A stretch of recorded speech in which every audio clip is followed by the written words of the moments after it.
नमस्कार दोस्तों, कैसे हैं आप लोग। 4 अक्टूबर 2023 के एडिटोरियल और करंट अफेयर्स एनालिसिस में आपका स्वागत है। टोटल 9 डिफरेंट टॉपिक्स के बारे में मैं आपसे बात करूंगा, एडिटोरियल और करंट अफेयर्स दोनों मिला के। तो बिना टाइम वेस्ट किए आज के डिस्कशन को शुरू करते हैं। इस पर्टिकुलर लेक्चर की पीडीएफ को आप टेलीग्राम ग्रुप से डाउनलोड कर सकते हो। टेलीग्राम ग्रुप का लिंक नीचे दिया हुआ है। आप यूट्यूब पे सर्च मारिए हर्षित द्विवेदी, सॉरी टेलीग्राम पे सर्च मारिए हर्षित द्विवेदी एजुकेशन। वहां पे आपको लगभग 59,000 फॉलोअर्स वाला टेलीग्राम ग्रुप मिल जाएगा। आप उसको ज्वाइन करके पीडीएफ को डाउनलोड कर सकते हैं। साथ साथ मेरी वेबसाइट www.harshitdwivedi.com से और हर्षित द्विवेदी एजुकेशन जो मेरी ऐप है वहां से भी स्टडी मटेरियल सेक्शन से फ्री ऑफ कॉस्ट आप पीडीएफ डाउनलोड कर सकते हैं। पहला आर्टिकल, सक्सेस ऑफ कोविड-19 mRNA vaccines pick the Nobel winners this year. इसको लेके एडिटोरियल में आज दो आर्टिकल्स है। एक तो ये आर्टिकल हो गया, एक नीचे ये आर्टिकल होगा।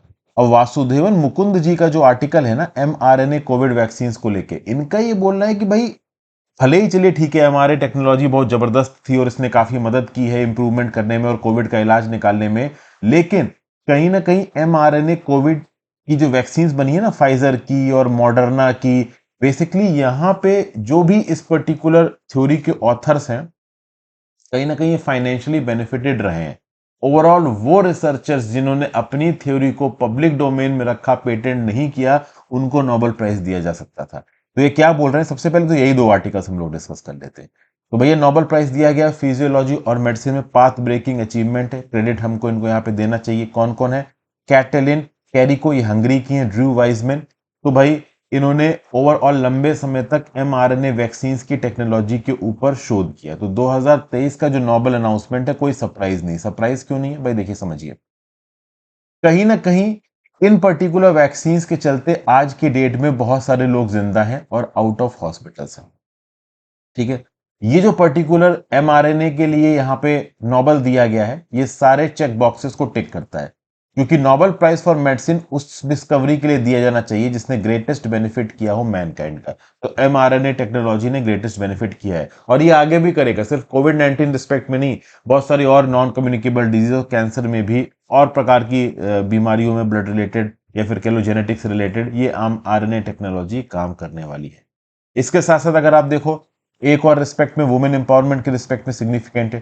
Total Nobel prize for medicine अब तक 225 अवार्ड्स दिए गए, जिसमें से 13 वुमेन है। ठीक है ना। और वैसे देखा जाए तो टोटल नोबेल प्राइज सारे फील्ड के मिला के 94 मेन को दिए गए हैं, लेकिन 62 वुमेन को दिए गए। तो वुमेन का वैसे भी रिप्रेजेंटेशन अवार्ड्स में कम है, तो यहाँ पे वुमेन को अवार्ड देना एक पॉजिटिव चीज है। तो हंगेरियन बायोकेमिस्ट कैटलिन कैरिको, ये mRNA से कब फैसिनेट हुई थी? तो भैया जब इन्होंने ओवरऑल अपनी रिसर्च को शुरू किया था तब ये फैसिनेट हुई थी। ह्यूमन सेल्स में जेनेटिक इंफॉर्मेशन को इनकोड किया जाता है डीएनए में, और ये जो जेनेटिक इंफॉर्मेशन होती है डीएनए की, ये मैसेंजर आरएनए में ट्रांसफर होती है, और ये मैसेंजर आरएनए ही सेल से काम करवा के प्रोटीन का प्रोडक्शन करता है। और प्रोटीन हमारी सेल्स का मेन स्ट्रक्चरल कंपोनेंट है। हमारी सेल्स की ग्रोथ हो, रिपेयर हो, वो सब प्रोटीन करता है। तो बेसिकली प्रोटीन करता है इस ग्रोथ को किसके मैसेज के हिसाब से? mRNA के मैसेज के हिसाब से। और mRNA कहां से आ रहा है? डीएनए से आ रहा है।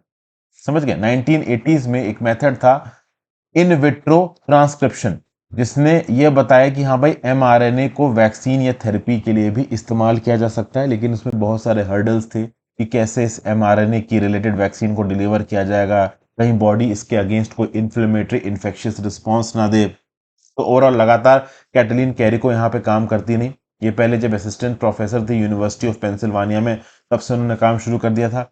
बाद में उन्होंने डॉक्टर इम्यूनोलॉजिस्ट वीजमैन को ज्वाइन कर लिया, जो कि डेंड्राइटिक सेल्स को स्टडी कर रहे थे और देख रहे थे कि क्या इंपॉर्टेंस है इन डेंड्राइटिक सेल्स की इम्यून सर्विलेंस में और activation of vaccine induced responses में। तो ओवर द ईयर्स बहुत सारे बेस मॉडिफिकेशंस को करके, चूंकि mRNA एक प्रकार का बेस है, डीएनए की इंफॉर्मेशन को, डीएनए को, इंस्ट्रक्शन को एज अ बेस mRNA लेके जाता है किसके पास? सेल्स के पास। और सेल्स में फिर उस इंफॉर्मेशन के बेसिस पे प्रोटीन का डेवलपमेंट होता है। ठीक है ना भाई। तो इस बेस की डिलीवरी के रिस्पॉन्स को और एक्सेप्टेबिलिटी को बढ़ाने के लिए लंबे समय से ये लोग काम कर रहे थे।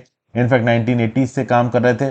फाइनली 2005 में, 15 साल पहले, कोविड-19 पैंडेमिक के आने से पहले, कहीं ना कहीं एक इनको ब्रेक थ्रू मिला और 2019 में पहली बार mRNA वैक्सीन के बेसिस पे ह्यूमन सेल्स को इंस्ट्रक्ट किया गया कि कैसे एस प्रोटीन बनाना है। तो बेसिकली यही टेक्नोलॉजी बाद में यहां पे इस्तेमाल की गई कोविड-19 की फाइजर और मॉडर्ना वैक्सीन बनाने में। ठीक है। अब ये तो एक थॉट प्रोसेस हो गया, यहाँ पे कैटलीन कैरिको की तारीफ की जा रही है, ड्रू वाइजमैन की तारीफ की जा रही है। थोड़ा इनडायरेक्ट तरीके से क्रिटिसाइज किया है वासुदेवन मुकुंद साहब ने। वैसे तो वासुदेवन मुकुंद साहब ने तारीफ ही की है इनकी, बट ये क्या कहना चाहते हैं समझाने की कोशिश करता हूँ। देखिए क्या बोल रहे हैं।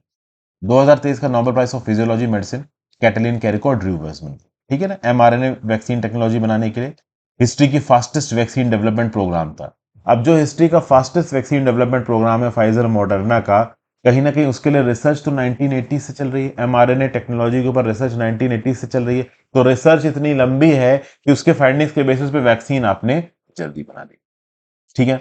लेकिन क्या डॉक्टर कैरिको और डॉक्टर वाइजमैन डिजर्व करते हैं इस अवार्ड को, या फिर कोई और डिजर्व करता है? क्योंकि नोबेल पीस प्राइज का, नोबेल मेडिसिन प्राइज का, फिजियोलॉजी की प्राइज का सबसे बड़ा लॉजिक ये है कि भैया बिगेस्ट हेल्प हो मैनकाइंड की। अब अगर डॉक्टर कैरिको वेजमिन की बात करें तो एमआरएनए प्लेटफॉर्म के ऊपर उन्होंने यूनिवर्सिटी ऑफ पेंसिल्वानिया में लेट 1990s में काम करना शुरू किया। इस पर्टिकुलर यूनिवर्सिटी ऑफ पेंसिल्वानिया ने इसके पेटेंट्स को रखा और इन पेटेंट्स को एमआरएनए राइबोथेरेपेटिक्स को बेचा, जिसने पेटेंट्स को सेल स्क्रिप्ट को बेचा, जिसने इसको मॉडर्ना को बेचा और बायो एनटेक को बेचा $75 मिलियन का। तो आप देख रहे हो ना कि किस प्रकार से इस रिसर्च को सब लेट करके, सब लाइसेंस करके आगे बेचा गया। मतलब कहीं ना कहीं इसके साथ पैसा जुड़ा हुआ है। डॉक्टर कैटलिन कैरिको ने बायो एनटेक ज्वाइन किया सीनियर वाइस प्रेसिडेंट की तरह 2013 में, और इस पर्टिकुलर कंपनी ने फाइजर वैक्सीन को बनाने की बात की, जो कि एक एमआरएनए वैक्सीन थी 2020 में। तो कहीं ना कहीं डॉक्टर कैटलिन कैरिको को, जो कि सीनियर वाइस प्रेसिडेंट थी, इसका इकोनॉमिक बेनिफिट भी हुआ होगा। और सबसे खास बात ऑथर यहाँ पे ये बोल रहा है कि जब इन वैक्सीन पे रिसर्च चल रही थी, बेसिकली जब एमआरएनए टेक्नोलॉजी पे रिसर्च चल रही थी, तो बहुत सारा पैसा यहाँ पे सरकार और पब्लिक फंड्स द्वारा दिया गया था, जो कि टैक्स मनी होता है। तो ड्रग डेवलपमेंट के समय पे पैसा लोग खत्म होते हैं। उस पैसे के आधार पर पोटेंशियल बायोमोलिकुलर टारगेट्स को टारगेट करके ओवरऑल ड्रग के ऊपर, मेडिसिन के ऊपर और वैक्सीन टेक्नोलॉजी के ऊपर रिसर्च की जाती है। $1 बिलियन से $2.5 बिलियन खर्च किए जाते हैं, कई डेकेड्स का टाइम लग जाता है। तो और उसके बाद जब फाइनली टेक्नोलॉजी तैयार होती है और उसके बेसिस पे वैक्सीन बनती है, तो वैक्सीन को बनाने वाली जो कंपनियां होती हैं वो दबा के ट्रॉफी कमाती हैं। तो मॉडर्ना की जो पेरेंट कंपनी है, फाइजर की जो पेरेंट कंपनी है बायो एनटेक, क्या इन्होंने पैसा नहीं कमाया इन दवाइयों को बेच के? भाई बढ़ के billions of trillions of dollar कमाए, मिलियंस में इनके प्रॉफिट है। तो बेसिकली ये प्रॉफिट किसके दम पे आ रहे हैं? तुम जब मार्केट में दवाइयों को बेच रहे हो उसके दम पे ही आ रहे हैं ना। तो पहले तो लोगों ने टैक्स देके, लोगों के टैक्स से, पब्लिक फंड से तुमने एमआरएनए की वैक्सीन टेक्नोलॉजी को फंड किया, इन दवाइयों को बनाने की टेक्नोलॉजी को फंड किया 2020 में, और उसके बाद जब दवाई बन के मार्केट में पहुंच के बेची गई तो भी तुमने लोगों का पैसा इस्तेमाल किया। तो तुम तो यहां पे लोगों से 2 बार खर्चा करवा रहे हो। समझ के बात को?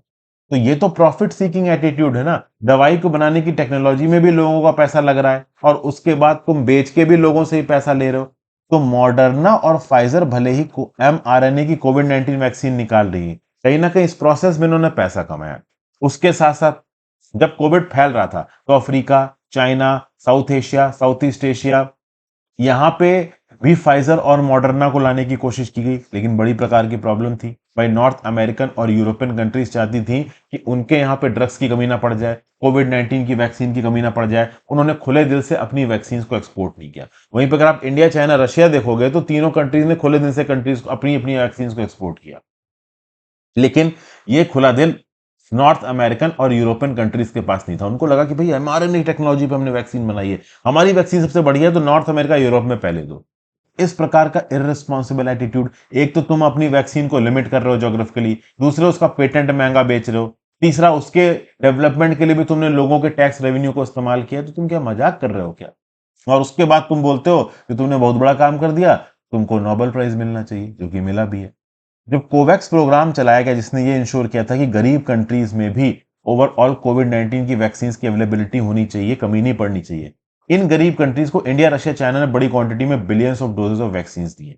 रशिया और चाइना की वैक्सीन क्वालिटी के ऊपर सवाल उठाए गए। बहुत सारी वैक्सीन नियर एक्सपायरी डेट पे इन कंट्री से पहुंची, तो लाखों की तादाद में डोजेस को डिस्ट्रॉय भी कर दिया गया। डब्ल्यूएचओ ने बोला कि जो जस्ट अभी अभी एक्सपायर हुई उनको आप इस्तेमाल कर सकते हो, लेकिन तब तक डिस्ट्रॉय हो चुकी थी। इन कंट्रीज में प्रॉपर तरीके से कोई ओवरऑल अवेयर था नहीं, और इन कंट्रीज को, अफ्रीकन कंट्रीज को, गरीब कंट्रीज को फाइजर, मॉडर्ना जैसी वैक्सीन भेजी नहीं गई। उसी रिस्पेक्ट में अगर आप कॉर्बेवैक्स नाम की वैक्सीन के बारे में सुना हो, जिसको baler college of medicine Houston के रिसर्चर्स ने बनाया था, Texas children hospital centre for vaccine development ने बनाया था। इस पर्टिकुलर वैक्सीन को इंडिया की बायोलॉजिकल ई ने लिया और इस पर्टिकुलर वैक्सीन के साथ कोई पेटेंट एसोसिएटेड नहीं था। इसके रिसर्चर्स ने दिल खोल के बोला कि भाई इस वैक्सीन का बेनिफिट सबको मिलना चाहिए। तो एक ऐसी वैक्सीन जहां पे ओवरऑल कोई पेटेंट नहीं है, वो खुले दिल से सही इंटेंशन से लोगों की मदद के लिए बनाई गई है, और जिस वैक्सीन को फरवरी 2022 में टेक्सास की पॉलिटिशियन लिजी फ्लेचलर ने लेटर लिख के नॉमिनेट भी किया था वैक्सीन डेवलपर्स को कि हाँ भाई इसको नोबेल प्राइज फॉर पीस मिलना चाहिए। केनिया के ambassador to United Nations Martin Kimani ने भी कमेंट किया था कि हाँ भाई ओवरऑल एथिकल और साइंटिफिक लीडरशिप की जरूरत है। उन रिसर्चर्स को आप थोड़ा सा फेवर करिए जो यहाँ पे बिना किसी पेटेंट के वैक्सीन बना रहे हैं। तो इस प्रकार से देखा जाए तो यहाँ पे ये जो कॉर्बेवैक्स वाली वैक्सीन है इसको नोबेल प्राइज दिया जा सकता था, क्योंकि एमआरएनए वैक्सीन के लिए जिसने लंबी टेक्नोलॉजिकल एनालिसिस की है, इतने लंबे समय तक रिसर्च की है, उन्होंने तो पैसे लेके प्रॉफिट कमा के कहीं ना कहीं अपनी मेहनत को जस्टिफाई कर लिया है। तो जिन रिसर्चर्स ने बिना पैसों के लालच से किया है, कम से कम उन्हें नोबेल प्राइज दे दो। ये इनडायरेक्टली यहाँ पे कहने की कोशिश कर रहा है ऑथर। आपकी इस पर्टिकुलर टॉपिक के बारे में क्या राय है, अभी बताइए। इसके साथ साथ दोस्तों, आप चाहें तो मेरा मेंटरशिप कोर्स ज्वाइन कर सकते हैं। मेंटरशिप कोर्स ऑलरेडी लाइव है www.harshitdwedi.com पे, या फिर मेरी ऐप हर्षित द्विवेदी एजुकेशन पे आपको ये मेंटरशिप कोर्स मिल जाएगा दोस्तों। तो इस मेंटरशिप कोर्स को आप जाके ज्वाइन कर सकते हैं। डेली की बेसिस पे इसमें वीडियोस ऐड होती रहती हैं, जैसे कि आज सुबह ही मैंने ओवरऑल 2 टॉपिक्स इसमें ऐड किए हैं। एक तो सॉलिड वेस्ट मैनेजमेंट की थीम ऐड की गई है, एक वेस्ट वाटर मैनेजमेंट की थीम ऐड की गई है। दोनों ही जीएस पेपर 3 आपके इन्वायरमेंट के रिस्पेक्ट में काम किए, जीएस पेपर 1 अर्बनाइजेशन में काम किए। उसके साथ साथ कल कावेरी रिवर जो डिस्प्यूट चल रहा है उसके बारे में बात की गई थी, फाइनेंशियल इंक्लूजन के बारे में बात की गई है। तो डेली की बेसिस पे सारे इंपॉर्टेंट टॉपिक्स मैं आपके साथ डिस्कस कर रहा हूं। आप चाहें तो ओवरऑल इस पर्टिकुलर कोर्स को ज्वाइन कर सकते हैं। ऑलरेडी हंड्रेड्स ऑफ क्वांटिटीज में वीडियोस और पीडीएफ इस पर्टिकुलर कोर्स में ऑलरेडी ऐड हो चुके हैं। साथ साथ अलग से ethics two examples and formulas को भी कोर्स अवेलेबल है, आप चाहें तो वो भी ले सकते हैं। वर्ड हिस्ट्री का कोर्स भी जल्दी ही आपके लिए इवॉल्व किया जाएगा। फिर भाई वर्ल्ड कप होने वाला है इंडिया के अंदर। अब क्रिकेट का सबसे बड़ा शोपीस इवेंट है ICC men's cricket world cup. इसको लॉन्च किया जाएगा अहमदाबाद के नरेंद्र मोदी स्टेडियम में थर्सडे को, ठीक है। डिफेंडिंग चैंपियन, अभी जो इंग्लैंड और बांग्लादेश का मैच था वो वार्म अप मैच था। अब यहाँ पे एक्चुअली में रियल में टूर्नामेंट शुरू होगा। इंग्लैंड 2019 के एडिशन का रनर अप है। इंग्लैंड में ही वर्ल्ड कप हुआ था और इंग्लैंड ही उसको जीता था। न्यूजीलैंड के खिलाफ फाइनली में हार गया था। वो भी आपको याद होगा कि एक ओवर थ्रो था, जो पता नहीं कौन सा क्या बैट्समैन का नाम था जिसको 5 छक्के पड़े थे, बेन स्टोक्स ने वो मैच इंग्लैंड को जिताया था, ठीक है ना। और ओवर थ्रो में 4 रन मिल गए थे, ठीक है ना। रन आउट मारने के लिए कोशिश की, बैट से लग के बॉल चली गई। तो याद होगा आपको मैच, काफी अच्छा मैच था, बहुत ही जबरदस्त मैच हुआ था फाइनल। तो 2019 का जो एडिशन था इंग्लैंड का, वो इंग्लैंड जीत गई। अब इंग्लैंड रनर अप है, न्यूजीलैंड के साथ इस वर्ल्ड कप की शुरुआत करेगा। ओके, देखा जाए तो पहले इंडिया के अंदर मुंबई और कोलकाता के क्रिकेट स्टेडियम्स का बोलबाला रहता था, लेकिन इस बार जो अहमदाबाद के अंदर क्रिकेट स्टेडियम बना है उसका बोलबाला है। तो कॉमर्शियल हेफ्ट और पॉलिटिकल क्लाउट दोनों ही यहाँ पे नजर आ रहा है। इंडिया ने 50 ओवर का वर्ल्ड कप 1987 में, 1996 में, 2011 में ऑलरेडी होस्ट कर चुके हैं। पहले क्या होता था कि जो होस्ट कंट्री होती थी वो कभी भी वर्ल्ड कप जीतती नहीं थी, लेकिन इस ट्रेंड को 2011 में इंडिया ने तोड़ दिया जब महेंद्र सिंह धोनी की कैप्टनशिप के अंदर इंडिया ने वर्ल्ड कप जीता। उसके बाद 2015 में ऑस्ट्रेलिया में हुआ, ऑस्ट्रेलिया ने वर्ल्ड कप जीता। तो उसके बाद 2019 में इंग्लैंड में हुआ, इंग्लैंड ने वर्ल्ड कप जीता। तो ट्रेंड तो यही बोलता है कि भाई अब इंडिया को वर्ल्ड कप जीतना चाहिए, चूंकि इंडिया के अंदर हो रहा है। पहले क्या, इंडिया के अंदर जब वर्ल्ड कप होता था तो सब कॉन्टिनेंट में होता था, कुछ मैचेस पाकिस्तान में होते थे, कुछ मैचेस श्रीलंका में होते थे, लेकिन पूरा का पूरा वर्ल्ड कप इंडिया के अंदर ही, ठीक है। चेन्नई में भी मैचेस हैं, धर्मशाला में भी मैचेस हैं, और ओवरऑल फाइनल मैच भी नरेंद्र मोदी स्टेडियम अहमदाबाद में है, ठीक है ना। फिर इंडिया की तरफ से जसप्रीत बुमराह, हार्दिक पांड्या, केएल राहुल, श्रेयस अय्यर जो पहले इंजर्ड थे वापस आ चुके हैं। तो ये सब चीजें, ये सब इन्फॉर्मेशन तो भाई देखो आपको ही पता है, मैं इसमें क्या ही आपको अलग बता दूंगा, ठीक है। चलिए आगे जाते हैं। The time of Vachathi over a hostile state. Vachathi में जून 1992 में दोस्तों एक बहुत बड़ा अत्याचार हुआ था। मद्रास हाई कोर्ट का रिसेंटली 29 सितंबर 2023 को जजमेंट आया, जहां पे वछती 1992 में जिन लोगों ने ट्राइबल्स और आदिवासी के ऊपर अत्याचार किया था उनकी सजा को यहां पे कंफर्म किया गया। सेशंस कोर्ट धर्मपुरी ने 2011 में जो सजा सुनाई थी, जिस सजा को बाद में मद्रास हाई कोर्ट ने रोक दिया था ब्यूरोक्रेट्स की अपील पे, उस सजा को फाइनली यहां पे एसर्ट किया गया। और फाइनली तमिलनाडु के धर्मपुरी डिस्ट्रिक्ट के वछती गांव के लोगों के ह्यूमन राइट्स को हम यहां पे सेटल। कोर्ट ने देखिए यहां पे क्या बोला, in order to safeguard the actual smuggler and big shots The revenue officers, police officers, and also the forest officers, with the help of the then government, played a big stage drama in which the innocent tribal women got affected. देखिए, Madras high court एक बहुत बड़ा statement दे रहा है। Madras high court बोल रहा है कि उस समय की सरकार ने एक्चुअल स्मगलर्स को बचाने के लिए और बड़े लेवल पे जो लोग यहाँ पे स्मगलिंग करते थे उनको बचाने के लिए रेवेन्यू ऑफिसर, पुलिस ऑफिसर और फॉरेस्ट ऑफिसर को भेजा, और इन लोगों ने इस आदिवासियों के ऊपर, गांव के लोगों के ऊपर अत्याचार किया, इनकी औरतों के ऊपर अत्याचार किया। तो एक लार्ज स्केल वायलेंस की कहानी है जो कि लॉ इन्फोर्समेंट के एजेंट्स द्वारा की गई, और आज की डेट में इस प्रकार से लॉ इन्फोर्समेंट के एजेंट्स द्वारा बहुत सारे प्रोटेस्ट को दबाया जाता है। यहाँ पे एंटी स्टरलाइट प्रोटेस्ट है, student protest in JNU, bulldozer raj in Uttar Pradesh Haryana. अब आप समझ सकते हो कि एंटी बीजेपी थॉट प्रोसेस वाली है ये आर वेगई जी। लेकिन एंड में ये बोल रही हैं कि वछती के विलेजर्स ने हिस्ट्री बनाई है और ओरल मद्रास हाई कोर्ट में अपने रिजॉल्व के थ्रू अपने केस को जीता है। लीगल हिस्ट्री में ये one of the largest case बोला जाएगा, क्योंकि वो 269 रेवेन्यू ऑफिशियल, पुलिस ऑफिसर्स और फॉरेस्ट ऑफिसर जिन्होंने अत्याचार किए थे, जिसमें बहुत सारे लोग अब मर चुके हैं, 215 एक्यूज्ड अब बचे हुए हैं, उनको यहां पे 1 से लेकर 10 साल तक की सजा सुनाई जा रही है under schedule caste and schedule tribe prevention of atrocities act 1989। Okay, recollect करते हैं कि हुआ क्या था। 20 जून 1992 का दिन लगभग 269 पुलिस ऑफिसर, रेवेन्यू ऑफिसर्स और फॉरेस्ट ऑफिसर्स वचेती के अंदर पहुंचते हैं और वचेती के आदिवासी के ऊपर इल्जाम लगाते हैं कि तुम इलीगल तरीके से चंदन की लकड़ी की स्मगलिंग कर रहे हो, चंदन के पेड़ों को काट रहे हो, और तुम ही यहाँ पे वीरप्पन को छुपा के बैठे हो। जी हाँ, उस समय पे उस इलाकों में वीरप्पन एक्टिव था। तो बेसिकली यहाँ पे विलेजर्स को मारा पीटा गया, उनके खिलाफ अत्याचार किए गए, उनके घर जला दिए गए, उनके कुओं में जहर घोल दिया गया, और यहाँ पे रेप किया गया वुमेन का। 18 औरतों का रेप हुआ, जिसमें से एक औरत प्रेग्नेंट थी और एक माइनर थी। 90 वुमेन, 28 चिल्ड्रन और 15 मेन को इलीगली कन्फाइन किया गया फॉरेस्ट रेंज ऑफिस में। और जो कस्टोडियंस थे लॉ के, उन्होंने और गाउंडर, इसको लिख लीजिए, और गाउंडर विलेज चीफ को बोलते हैं। और गाउंडर ये किसी मल्टीपल चॉइस क्वेश्चन में आपसे पूछा जा सकता है। तो जो और काउंटर था उससे बोला कि औरतों के कपड़े उतारो, और बाद में औरतों को बोला कि अपने और काउंटर को झाड़ू से मारो। मतलब उनके कल्चरल प्रैक्टिसेस के साथ खेला, उनको ह्यूमिलिएट किया। बाद में बहुत सारे विलेजर्स को उठा के सेंट्रल जेल सलेम में ठूस दिया गया। उसके बाद तमिलनाडु ट्राइबल एसोसिएशन एक्टिव हो गई, all India democratic women association जुलाई 1992 में एक्टिव हो गई, और राज्य की सरकार के ऊपर प्रेशर पड़ने लगा, क्योंकि एट द एंड इंडिया एक डेमोक्रेटिक कंट्री है, आप लगातार अत्याचार नहीं कर सकते।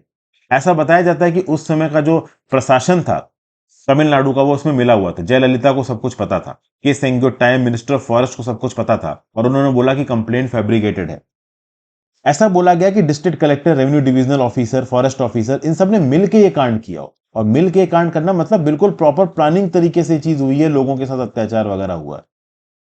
ठीक है, तो ये सब चीजें थी भाई। सुप्रिंटेंडेंट ऑफ पुलिस ने, चीफ कंजर्वेटर ऑफ फॉरेस्ट ने किसी प्रकार का कोई एक्शन नहीं लिया। उस समय पे जो मतलब फॉर्मर आईएएस ऑफिसर मिस भमती, जो कि डायरेक्टर थी national commission of schedule caste and schedule tribe की, तमिलनाडु, केरला, पुदुचेरी, लक्षद्वीप रीजन की, उन्होंने प्रॉपर तरीके से एक रिपोर्ट को कंपाइल किया। उस रिपोर्ट को national commission for SC ST को भेजा गया, क्योंकि उस समय पे सरकार, तमिलनाडु सरकार की तरफ से इतना प्रेशर था कि इस पर्टिकुलर वचती कांड को दबाने की कोशिश की जा रही थी। यहां पे जो भी कन्विक्ट्स इन्वॉल्व थे, जिन्होंने अत्याचार किया था, कन्विक्ट तो खैर वो अब हुए हैं, क्योंकि उस समय पे कोर्ट ऑफ लॉ के दौरान उनको सजा नहीं सुनाई गई थी, तो उनके खिलाफ एक्शन ना हो, ये पूरी कोशिश कर रही थी सरकार। समझ गए बात को। एक पब्लिक इंटरेस्ट लिटिगेशन ए नरसिम्हन के द्वारा फाइल की गई थी, जिसको राज्य की सरकार द्वारा अपोज किया गया था उनके एडवोकेट जनरल के थ्रू, जो कि राज्य की सरकार का हाईएस्ट लॉ ऑफिसर होता है। 1995 में जो हाई कोर्ट था, वो मिस्टर भमती की रिपोर्ट पर रिलाई करता है और बोला जाता है कि यहाँ पे सीबीआई इन्वेस्टिगेशन होगी। फाइनली 1995 में सीबीआई इन्वेस्टिगेशन को अप्रूवल दिया गया। सीबीआई ने अपनी चार्जशीट को 1996 में फाइल किया, और इस चार्जशीट के बेसिस पे 15 साल तक धर्मपुरी सेशंस कोर्ट में यह केस चलता है, और 2011 में धर्मपुरी सेशंस कोर्ट ओवरऑल इन 296 लोगों को सजा सुनाती है। तो बहुत लंबा वेट टाइम था। इतनी देर क्यों लग गई? इतने बड़े स्केल पे अगर एससी एसटी लोगों के अगेंस्ट इंडिया के अंदर अत्याचार हो रहा है इतने कोऑर्डिनेटेड तरीके से लॉ इन्फोर्समेंट ऑफिशियल्स के द्वारा, तो भाई इतना टाइम क्यों लगा? तो टाइम लगने की वजह ये बताई जा रही थी कि भैया स्टेट ऑर्गेनाइज्ड कलेक्टिव क्राइम था, लेकिन कलेक्टिव क्राइम के अंदर भी जहां पे इतने सारे लोग इन्वॉल्व है, सबके स्टेटमेंट रिकॉर्ड करना, सबके स्टेटमेंट के प्रूफों को रिकॉर्ड करना, उनको काउंटर एग्जामिन करना, तो हर बार जो भी एक इंडिविजुअल वहां पे था उसको कोर्ट में लाया जाएगा, मिलॉर्ड मिलॉर्ड किया जाएगा, जो फेवर का एडवोकेट है वो सवाल पूछेगा, जो अपोजिशन का एडवोकेट है वो सवाल पूछेगा, फिर यहाँ पे ह्यूमिलिएट किया गया यहाँ पे इन ट्राइबल्स को। फॉर एग्जाम्पल वो ट्राइबल औरतें जिनका रेप हुआ था उनको कोर्ट में खड़ा किया गया, उनसे यहाँ पे सवाल पूछे गए। अब आपको पता होना चाहिए इंडिया के अंदर जो रेप विक्टिम्स हैं, आप उसकी आइडेंटिटी को पब्लिक नहीं कर सकते। उसकी आइडेंटिटी को पब्लिक करना ही अपने आप में एक क्राइम है। 2013 में जब निर्भया रेप कांड हुआ था, उस समय पे ये साफ साफ क्लियर हो गया था देश भर के लोगों को कि आप एक रेप विक्टिम की आइडेंटिटी को लाइव नहीं कर सकते, लेकिन यहां पे इन ट्राइबल औरतों की आइडेंटिटी को लाइव किया गया। फिर सबसे खास बात दोस्तों, जो 269 लोग नीचे क्राइम करने आए थे उनको तो सजा देनी है, उनको जो डायरेक्शन देने वाले लोग थे, उनके ऊपर जो सुपीरियर्स बैठे थे, district collector, superintendent of police, ministers, उनको क्यों नहीं रिस्पॉन्सिबल ठहराया जाए? तो उनको रिस्पॉन्सिबल ठहराने के लिए यहां पे बात की जा रही है principle 24 of the UN basic principles on the use of force and firearms by law enforcement official. ये क्या बोलता है कि लॉ इन्फोर्समेंट एजेंसीज ऐसे मेजर्स को अडॉप्ट करेंगी जो इंश्योर करेगा कि जो सुपीरियर ऑफिसर्स हैं उनको रिस्पॉन्सिबल ठहराया जाए, अगर वो जानते हैं या फिर वो जान सकते थे कि उनके नीचे के ऑफिसर्स क्या कांड कर रहे हैं। तो उनके नीचे के ऑफिसर्स यहाँ पे ट्राइबल्स को मार रहे हैं, रेप कर रहे हैं, इसके बारे में ऊपर के ऑफिसर्स को पता है या पता लगने की थोड़ी सी भी अगर वजह है, उनको भी सजा दो। फिर कुछ और जजमेंट्स है जिसमें inter American court of human rights in south America ने स्टैब्लिश किया है उन फैक्टर्स को जो कि रेलेवेंट है फिक्स करने के लिए रिस्पॉन्सिबिलिटी ऑफ सुपीरियर्स को। तो भैया, अगर स्टेट ऑफिशियल्स अपनी ड्यूटी के समय पे कुछ भी गड़बड़ कर रहे हैं और उसके बारे में हल्का भी ऊपर वाले इंसान को पता है, तो उसको भी यहाँ पे सजा दी जाएगी। Article 28 of the Rome statute, ठीक है ना, followed by international court of justice, ये भी कमांड रिस्पॉन्सिबिलिटी को मानता है कि भाई कमांड देने वाला जो ऊपर आदमी बैठा है उसको सजा। और जिस प्रकार से बाद में राज्य के ऑफिशियल्स ने नीचे क्राइम करने वाले लोगों को बचाया है, इससे एक बात तो क्लियर चलती है कि भाई बहुत सारे लोगों को पता था कि नीचे क्या हो रहा है। तो अगर ऊपर के कमांड वाले लोगों को पता है तो उनके खिलाफ भी यहां पे एक्शन होना चाहिए। तो बेसिकली यहां पे हाई कोर्ट ने इंडिजीनियसली फास्टन किया है रिस्पॉन्सिबिलिटी को, ठीक है ना भाई। इनहैंस्ड कंपनसेशन 10 लाख का कंपनसेशन देने की बात की गई है, जॉब देने की बात की गई है हर रेप सर्वाइवर को। फिर साथ साथ उस समय के district collector, superintendent of police और डिस्ट्रिक्ट फॉरेस्ट ऑफिसर के ऊपर स्ट्रिक्ट एक्शन लेने की बात की गई है, ठीक ना। लेकिन पॉलिटिकल एग्जीक्यूटिव जो मिनिस्टर वगैरह थे, उनके ऊपर यहां पे कोई एक्शन नहीं लिया गया। तो उनके ऊपर भी तो कमांड रिस्पॉन्सिबिलिटी डालना जरूरी है। ऐसा थोड़ी ना कि सुपरिटेंडेंट ऑफ पुलिस अपने दिमाग से डिसीजन ले रहा होगा, उसको कुछ मिनिस्टर ही बोल रहा होगा तो ही वो डिसीजन ले रहा होगा। तो ये सारी बातें ओवरऑल में बताई गई। फिर एंड में ये बताया गया कि निर्भया रेप केस 2012 में साफ साफ ये बोला गया था कि भैया, और उससे पहले भी, कि भाई एक रेप विक्टिम की आइडेंटिटी को आप लाइव नहीं कर सकते। यहां पे इन रेप विक्टिम्स की आइडेंटिटी को लाइव किया गया। उसके बावजूद भी ये लेडीज रेप विक्टिम्स जो वचती ट्राइबल्स हैं, ये कोर्ट में खड़े हुए, उन्होंने क्रॉस अपना एग्जामिनेशन किया, करवाया, स्टेटमेंट दिया, उसके बेसिस पे इंसाफ जीता। ये अपने आप में तारीफ काबिल बात है, ठीक है। आ जाते हैं अगले एडिटोरियल पे, using AI for audit techniques. अब देखिए, इसमें ज्यादा कुछ खास है नहीं इस आर्टिकल में, बस एक थॉट प्रोसेस दिया जा रहा है। Controller and auditor general of India Girish Chandra Murmu, जो कि चेयरमैन है सुप्रीम ऑडिट इंस्टीट्यूशंस के G20 के, उन्होंने बोला है कि भाई ऑडिट के अंदर अगर आप आर्टिफिशियल इंटेलिजेंस के ऊपर पूरी तरीके से डिपेंडेंट हो जाओगे तो ये गड़बड़ होगा, और इसके चलते आपको इनएक्यूरेट फाइंडिंग्स देखने को मिल सकती है। देखिए, रिस्पॉन्सिबल आर्टिफिशियल इंटेलिजेंस के अंदर एथिक्स की बहुत बड़ी इंपॉर्टेंस। देखिए, यहां पे ऑथर का क्या बोलना है कि भाई कैग फाइनेंशियल ऑडिट कंडक्ट करता है, performance audit, compliance audit conduct करता है, और जो ऑडिटिंग चैलेंजेस होते हैं ना आर्टिफिशियल इंटेलिजेंस के, उसमें आपको ट्रांसपेरेंसी लानी, ऑब्जेक्टिविटी लाना, फेयरलेस लाना और बायस को अवॉइड करना है। रिस्पॉन्सिबल आर्टिफिशियल इंटेलिजेंस जो होता है वो एथिकल होता है, इंक्लूसिव होता है, और एथिकल आर्टिफिशियल इंटेलिजेंस क्रेडिबिलिटी लाता है, ट्रस्ट लाता है, स्केलेबिलिटी लाता है कैग ऑडिट में। जो डाटा सेट्स हैं वो पूरी तरीके से कंप्लीट होने चाहिए, टाइम पे गैदर हुए होने चाहिए, एक्यूरेट होने चाहिए, अवेलेबल होने चाहिए और रेलिवेंट होने चाहिए। और अगर डाटा की इंटीग्रिटी को इंश्योर करना है तो तभी आपकी ऑडिट फाइंडिंग्स पक्की आएंगी। अब अगर आपका डाटा ही गड़बड़ है तो ऑडिट फाइंडिंग्स यहां पे गड़बड़ा जाएंगी। तो ऑडिटर के सामने एक्स्ट्रा विजिलेंट रहना जरूरी है। अब अगर ऑडिटर यहां पे आर्टिफिशियल इंटेलिजेंस के थ्रू जनरेटेड डाटा पे पूरी तरीके से रिलाई करेगा, तब आपको पता ही कि जनरेटिव आर्टिफिशियल इंटेलिजेंस में कमियां हैं ही। It is not flawless, it is full of flaws. वहां पे डाटा मैनिपुलेशन हो सकता है, डाटा फैब्रिकेशन हो सकता है। इस रिस्पेक्ट में ऑडिटर को अपने सेल्फ नॉलेज और कंपाइलेशन पे भी डिपेंड करना पड़ेगा। जून में यूरोपियन पार्लियामेंट ने पास किया EU AI एक्ट।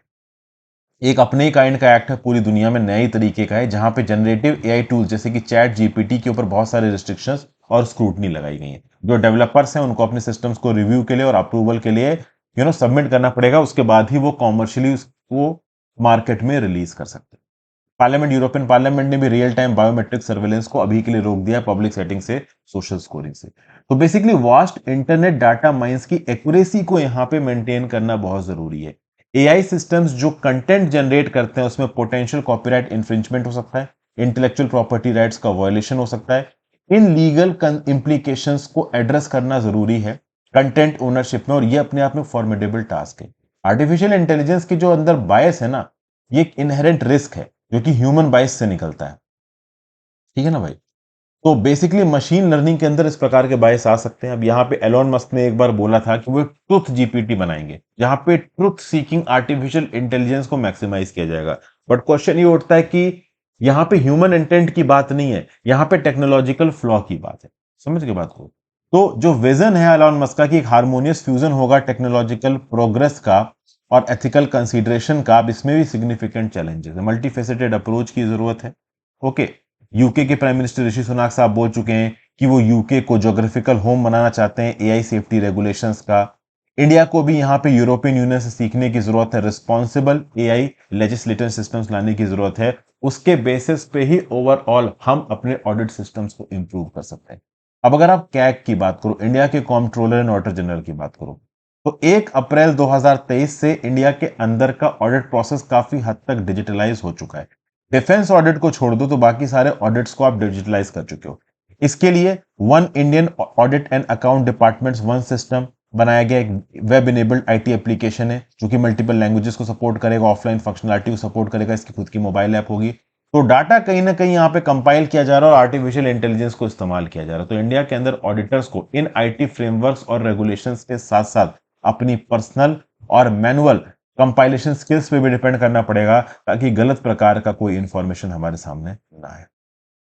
ठीक है भाई, मेंटरशिप प्रोग्राम के बारे में पहले आपको बता चुका हूं। एडिटोरियल्स दोस्तों यहाँ पे खत्म होते हैं, करंट अफेयर्स एनालिसिस पे आ जाते हैं। करंट अफेयर्स की आज एक बड़ी न्यूज है, 3 लोगों को मिलकर नोबेल प्राइज मिला है फिजिक्स के अंदर। फ्रांस के हैं इसमें पियरे ऑगस्टिनो, हंगेरियन ऑस्ट्रियन है फेरेंस क्रॉश, और फ्रेंच स्वीडिश है एने एल ह्यूलर। इनको नोबेल प्राइज मिला है फिजिक्स में ट्यूसडे। इन्होंने रिसर्च की है अल्ट्रा क्विक लाइट फ्लैशेस को इस्तेमाल करके इलेक्ट्रॉन्स को स्टडी करने के लिए एटम्स और मॉलिक्यूल्स के अंदर। इस पर्टिकुलर टेक्निक के अंदर पल्सेस को मेजर किया जाता है एटो सेकेंड्स में। एक पर्टिकुलर सेकेंड में बहुत सारे एटो सेकेंड्स होते हैं। एक atto second is quintillionth of a second. ठीक है ना भैया? मतलब एक सेकेंड का भी क्विंटिलियनियंथ, मतलब अनइमेजिनेबली शॉर्ट। अभी सेकेंड कितना ही होता है दोस्तों, आपको मालूम ही है। उसके भी आपने लाखों करोड़ों अरबों उससे कर दिए, क्विंटिलियनियंथ कर दिए, और उसमें फिर आप लाइट पल्सेस को स्टडी कर रहे हो। बेसिकली 13 बिलियन ईयर्स अगो से यूनिवर्स एग्जिस्ट करता है, सेकंड एग्जिस्ट करता है। क्विंटिलिनियंथ के अंदर की एनालिसिस करना अपने आप में बहुत मुश्किल है, और इसके बहुत पोटेंशियल एप्लीकेशन है इलेक्ट्रॉनिक और मेडिकल डायग्नोस्टिक्स में। देखिए, royal Swedish academy of sciences ने यहां पे क्या बोला कि अगर आप बर्ड की हमिंग देखो, ठीक है ना, फ्लैपिंग विंग्स होते हैं ना हमिंग बर्ड के, उसके विंग्स इतनी तेजी से फ्लैप कर रहे होंगे कि नॉर्मल ह्यूमन आई के सामने वो ब्लर हो जाएगा, हम देख भी नहीं पाएंगे, इतनी तेजी से वो चल रहा होगा। लेकिन हाई स्पीड फोटोग्राफी के थ्रू हम उसको स्टडी कर सकते हैं, उसकी फिजिक्स को स्टडी कर सकते हैं। उसी प्रकार से एटो सेकेंड फिजिक्स हमको अपॉर्चुनिटी देती है कि इलेक्ट्रॉन्स कैसे गवर्न होते हैं, इसके मैकेनिज्म को हम समझ पाए। ये बोला एवा ऑल्सन जी ने, जो कि चेयर हैं नोबेल कमिटी फॉर फिजिक्स की। 1987 में एल ह्यूलर, जिनको यहां पे नोबेल प्राइज दिया गया, इन्होंने बहुत सारे डिफरेंट ओवरटोन्स देखे लाइट के। जब उन्होंने लाइट को ट्रांसमिट किया इंफ्रारेड लेजर लाइट्स को एक नोबेल गैस के थ्रू। अर्ली 2000 में मिस्टर ऑगस्टिनो, मिस्टर क्रॉस ने एक्सपेरिमेंट्स पे काम किया, जिसमें वो आइसोलेट कर पाए लाइट पल्सेस को, जो कि फ्यू हंड्रेड एटो सेकेंड्स तक लास्ट करते हैं। तो बेसिकली यहां पे ओवरऑल अगर आप देखो तो पहली बात तो 5th वुमेन विनर है ये, ठीक है ना, जिनको फिजिक्स में नोबेल प्राइज दिया गया सिंस 1901। ठीक है ना, miss L ह्यूलर Lund university Sweden के अंदर प्रोफेसर हैं। तो बेसिकली यहाँ पे एटो सेकेंड्स में लाइट पल्सेस के फ्लैशेस को स्टडी करने के लिए फिजिक्स में 3 स्कॉलर्स को नोबेल प्राइज दिया गया।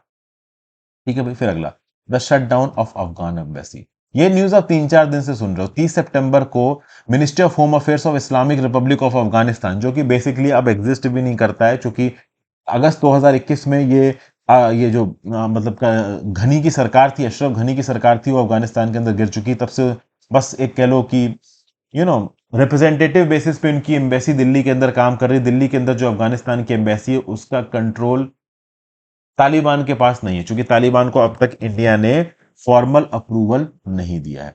तो बेसिकली अब यहाँ पे जो नई दिल्ली के अंदर अफगानिस्तान की एम्बेसी है वो बंद हो जाएगी। चिट्ठी में लिख के ये बोला गया है कि बहुत सारे मल्टीपल फैक्टर से बंद करने के लिए गवर्नमेंट ऑफ इंडिया कोऑपरेट नहीं कर रही, लैक ऑफ रिसोर्सेज हैं। अब ये चाहते हैं कि अफगानिस्तान की दिल्ली की एम्बेसी को चलाने के लिए भारत सरकार पैसा देते रहे। अरे तुम्हारी एम्बेसी को चलाने के लिए तो तुम्हारी सरकार पैसा देगी ना। तुम्हारे यहाँ पे इंटरनल डिसेंशन चल रहे हैं तो भारत सरकार मदद करते रहे। अब देखिए, भारत सरकार यहाँ पे टेक्निकली इनकी मदद नहीं कर सकती, बात पैसों की नहीं है।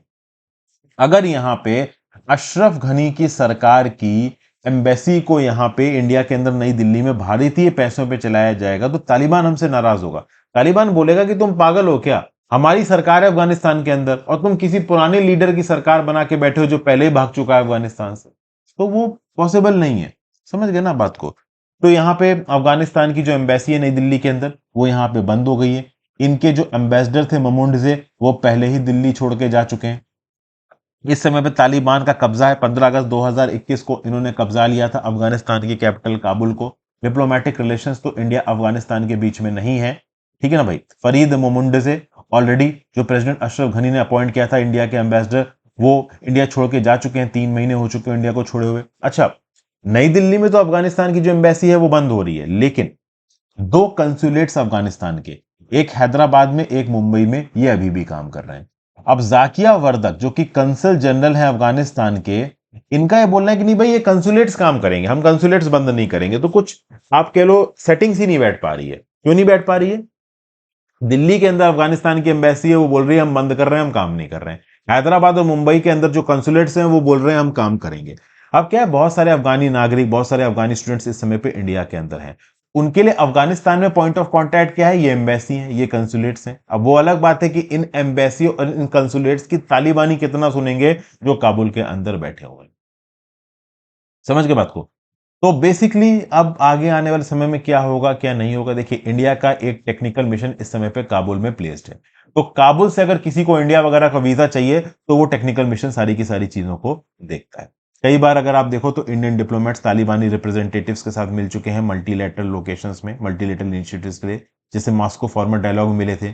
29 सितंबर को इंडिया ने अपना रिप्रेजेंटेटिव कजान भेजा था, तातरस्तान रशिया में आता है, वहां पे तालिबान के साथ बातचीत वगैरह हुई थी।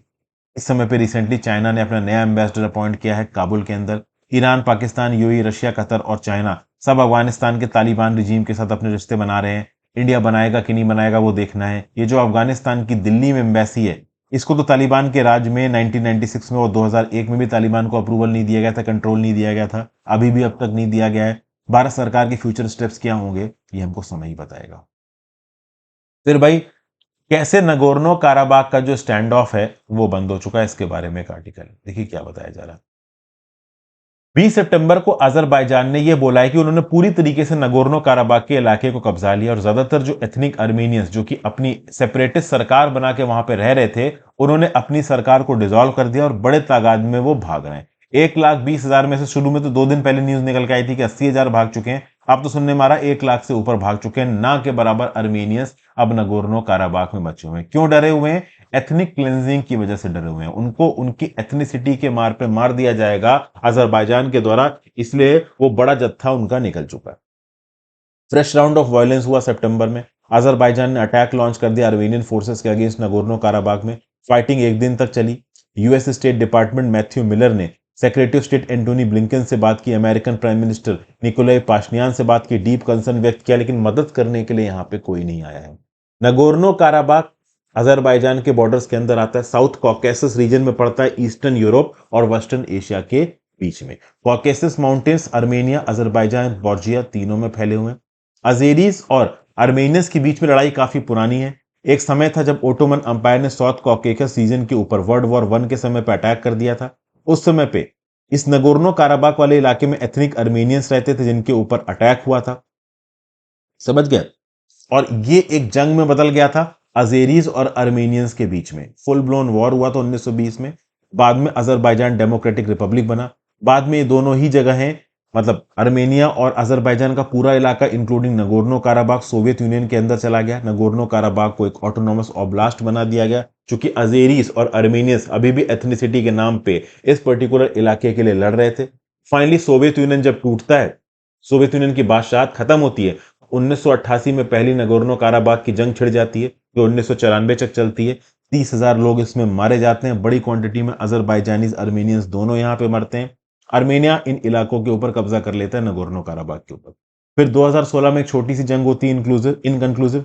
2020 में अजरबैजान के प्रेसिडेंट इल्हम अलीजेव को मदद मिली भारी तौर पे, किससे? टर्की से। हालांकि टर्की ओपनली बोलता है कि हम किसी के साथ नहीं है, बट टर्की ने बहुत मदद की है अजरबैजान की। लड़ाई चलती है कई 6 हफ्तों तक, 2000 लोग मरते हैं और अजेरी फोर्सेस 40% नगोर्नो काराबाग के ऊपर, एक तिहाई नगोर्नो काराबाग के ऊपर कब्जा कर लेते हैं। ठीक है ना। 2022 तक आते आते जो थोड़ा बहुत रशियन पीस स्पीकर ने लचिन कॉरिडोर में अपने पीस स्पीकर्स खड़े कर रखे थे, और जो बचा कुछ नगोर्नो काराबाग यहाँ पे आर्मेनियन सेपरेटिस्ट के पास था, वो भी वापस कब्जा लिया यहाँ पे किसने? अजरबैजान ने। तो अब अर्मेनिया यहाँ पे रशिया से बहुत ज्यादा नाराज है। अर्मेनिया ने रिसेंटली वोट किया है कि वो इंटरनेशनल क्रिमिनल कोर्ट ज्वाइन करेंगे।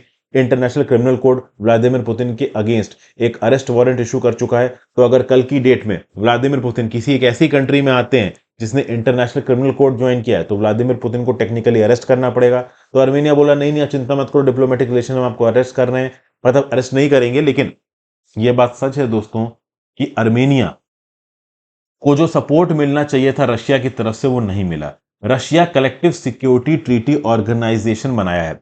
ये सीएटीओ के मैकेनिज्म के अंदर नाटो जैसा मैकेनिज्म है ये। आर्मेनिया के ऊपर अटैक, मतलब सबके ऊपर अटैक, रशिया को आर्मेनिया की मदद के लिए आना चाहिए था। अब 2023 में रशिया क्या ही मदद के लिए आएगा जब वो यूक्रेन में वॉर लड़ रहा है। लेकिन जब 2020 में फर्स्ट नगोर्नो काराबाग की जंग हुई थी, उस समय कोई वॉर नहीं हो रहा था यूक्रेन के साथ। उस समय पे भी रशिया अजरबैजान के अगेंस्ट आर्मेनिया की मदद के लिए नहीं आया था। तो आर्मीनियंस को यह तो पता चल गया कि रशिया की तरफ से कोई मदद नहीं आने वाली। फिर आज का फाइनल आर्टिकल सर्कुलर माइग्रेशन के ऊपर बात हो रही है। सर्कुलर माइग्रेशन क्या है दोस्तों? ये रिपीटेटिव फॉर्म ऑफ माइग्रेशन है, जहां पे एक अपनी सोर्स कंट्री से दूसरी जगह काम करने के लिए रिपीटेडली जा रहे हैं लोग। कॉन्ट्रैक्ट बेस्ड लेबर होता है। बेसिकली यहां पे ऐसा बोला जा रहा है कि 2 टाइम लूप कंप्लीट करने जरूरी हैं अगर आपको सर्कुलर माइग्रेशन के लिए क्वालिफाई करना। मान लीजिए 2 कंट्रीज है, कंट्री ए और कंट्री बी। अब कोई इंडिविजुअल कंट्री ए से बी जाता है और बी में काम करके ए वापस आ जाता है, तो उसको रिटर्न माइग्रेंट बोला जाता है। लेकिन उसके बाद फिर वो ए से बी जाता है और फिर वापस आ जाता है ए में, उसको आप सर्कुलर माइग्रेंट बोलोगे। तो ये सर्कुलर माइग्रेंट की टेक्निकल परिभाषा है, समझ गए? मतलब यहां पे जो आपकी कंट्री ऑफ ओरिजिन ए है या फिर रीजन, ये फिक्स है। आप दूसरी जगह पे काम करने के लिए रिपीटेडली जा रहे हो, और वो इस बात पे डिपेंड करेगा कि उस जगह पे काम करने का एटमॉस्फेयर कैसा है, माहौल कैसा है, क्या वो आपके साथ सही तरीके से ट्रीट कर रहे हैं कि नहीं कर रहे हैं। समझ गया बात? अब कई बार क्या होता है कि 3 कंट्रीज इन्वॉल्व होती है। एक माइग्रेंट एक कंट्री ए से बी कंट्री में गया, वापस ए में आ गया, फिर वो ए कंट्री से सी कंट्री में गया, वापस ए में आ गया। ए के लिए तो वो सर्कुलर माइग्रेंट हुआ, बट बी सी के लिए नहीं हुआ, क्योंकि बी सी में उसने 2 लूप्स कंप्लीट नहीं किए। तो आई होप आपको सर्कुलर माइग्रेशन क्या होता है ये समझ में आ गया। सर्कुलर माइग्रेशन में कोई एक पर्टिकुलर इंडिविजुअल दूसरी जगह पे जाके पूरी तरीके से परमानेंटली सेटल नहीं हो रहा है, वो वहां पे काम कर रहा है काम की रिक्वायरमेंट के हिसाब से और वापस आ जा रहा है। समझ गए? अब आज की डेट में माइग्रेशन को लेके दोस्तों काफी बहस चल रही है, काफी गुस्सा है दुनिया भर में। ठीक है ना। जो ग्लोबल साउथ से वेस्ट में जाते हैं इंप्लॉयमेंट अपॉर्चुनिटीज के तलाश में लोग, इससे एक ब्रेन ड्रेन होता है। तो जो सोर्स कंट्री है उसका ब्रेन दूसरी कंट्री के डेवलपमेंट के लिए काम कर रहा होता है, लेकिन वही ब्रेन दूसरी कंट्री में लोगों के साथ कंपीट कर रहा होता है। जो नेटिव और इंडिजीनियस पॉपुलेशन है वो नाराज होती है माइग्रेंट से, और ये नाराजगी डोनाल्ड ट्रंप रिप्रेजेंट कर रहे थे यूएस के इलेक्शंस में, और कहीं ना कहीं नाराजगी फ्रांस बाकी यूरोपियन कंट्रीज में भी देखने को मिलती। तो ये जो लोग रूरल इलाकों से अर्बन इलाकों में जाते हैं, इसको भी आप सर्कुलर माइग्रेशन की तरह देख सकते हो। फिर चूंकि एक ही देश है तो वहां पे उतना ये मतलब इंडिजीनियस वाला हिसाब नहीं उठता। तो अगर होस्ट कंट्री के पर्सपेक्टिव से देखोगे, खासकर वेस्टर्न यूएस जैसी कंट्री को देखोगे, तो वहां पे पॉपुलेशन कम है, हायर एक्सेस टू एजुकेशन है, वहां पे लो स्किल जॉब करने के लिए लोग नहीं है, तो माइग्रेंट्स आ गए लो स्किल जॉब करने के लिए। बड़े स्केल पर जब माइग्रेंट्स आए तो उन्होंने कंपटीशन किया इंडिजीनियस पॉपुलेशंस के साथ, तो इंडिजीनियस पॉपुलेशन नाराज हो गई, इंडिजीनियस पॉपुलेशन को गुस्सा आया, इंडिजीनियस पॉपुलेशन के कल्चरल कॉन्फ्लिक्ट्स हो गए, जैसे कि फ्रांस में हो गए। उन्होंने बोला कि भैया माइग्रेशन के ऊपर बैन लगाओ। सर्कुलर माइग्रेशन एक्चुअली में माइग्रेशन के अगेंस्ट जो नोशन है ना, इसको कम कर सकता है। क्योंकि सर्कुलर माइग्रेशन के अंदर कंटिन्यूस ब्रेन ड्रेन नहीं हो रहा है। कंट्री ऑफ ओरिजिन से जो माइग्रेंट आ रहा है वो अपने डेस्टिनेशन कंट्री के लिए भी काम कर रहा है और कंट्री ऑफ ओरिजिन के लिए भी काम कर रहा है। समझ गए बात को? तो सर्कुलर माइग्रेशन के अंदर एक पर्टिकुलर इंडिविजुअल दूसरी कंट्री में जाके परमानेंटली सेटल नहीं हो रहा है, वो काम के हिसाब से वहां पे जा रहा है, काम को कंप्लीट हो रहा है और काम के हिसाब से वो वापस आ जा रहा है। तो सर्कुलर माइग्रेशन एक ऐसी चीज है जिसके थ्रू रेमिटेंसेस भी वापस भेजे जा सकते हैं सोर्स कंट्री के अंदर, पूरी तरीके से ब्रेन ड्रेन भी नहीं होगा और होस्ट कंट्री के अंदर ये टेंशन भी नहीं उभरेंगे कि माइग्रेंट्स उनकी अपॉर्चुनिटीज को छीन रहे हैं, उनके लिए परेशानी क्रिएट कर रहे हैं। लेकिन जब बात आती है circular migration with in India की, तब प्रॉब्लम क्रिएट होती है। क्योंकि समझिए, circulation migration with in India में भी चीजें बहुत ज्यादा अच्छी हैं नहीं। फॉर एग्जाम्पल वेस्ट बंगाल के अंदर अगर कोई डेली वेज लेबर है, उसको 150 से 180 रुपए मिल रहा है, वो केरला के अंदर जाता है तो उसको 260 से 380 रुपए प्रतिदिन मिल रहा है। तो अच्छा है, थोड़ा बहुत इंप्रूवमेंट है, लेकिन ये ऑन द एज ही जीते हैं। फिर at the same point of time Kerala के अंदर जो इंडिजीनियस नेटिव माइग्रेंट्स हैं उनसे इनकी नाराजगी होती है। साउदर्न स्टेट्स में, नॉर्दर्न स्टेट्स वालों को भाषा समझ में नहीं आती है, तो ये मिडिल मैन के ऊपर, दल्लुओं के ऊपर पूरी तरीके से डिपेंडेंट होते हैं। समझ के बात को? और फिर जब कोई कैलामिटी आ जाती है, जैसे कि कोविड-19 जैसा पैंडेमिक आ गया, तो पैदल चल के वापस जा रहे हैं। मतलब इस हद तक इनकी सोशल इनसिक्योरिटी है। तो सबसिस्टेंस माइग्रेशन है इंडिया के अंदर, जो सर्कुलर माइग्रेशन है वो सबसिस्टेंस माइग्रेशन है। कहीं कहीं उसको आप डिस्ट्रेस माइग्रेशन भी बोल सकते हो। तो इन माइग्रेंट्स के लिए प्रॉपर तरीके से इंडिया के अंदर स्कीम वगैरह चलानी जरूरी है, इनको ट्रेन करना जरूरी है, सोशल इक्वालिटी के लिए, कंसोलिडेशन के लिए वगैरह वगैरह। So thank you for watching friends. I hope आपके लेक्चर में आपको मजा आया हो। टॉपिक्स भले ही 8-9 थे, लेकिन इन्फॉर्मेशन बहुत सारी थी। Have a great day friends, अपना ध्यान रखिए, पढ़ते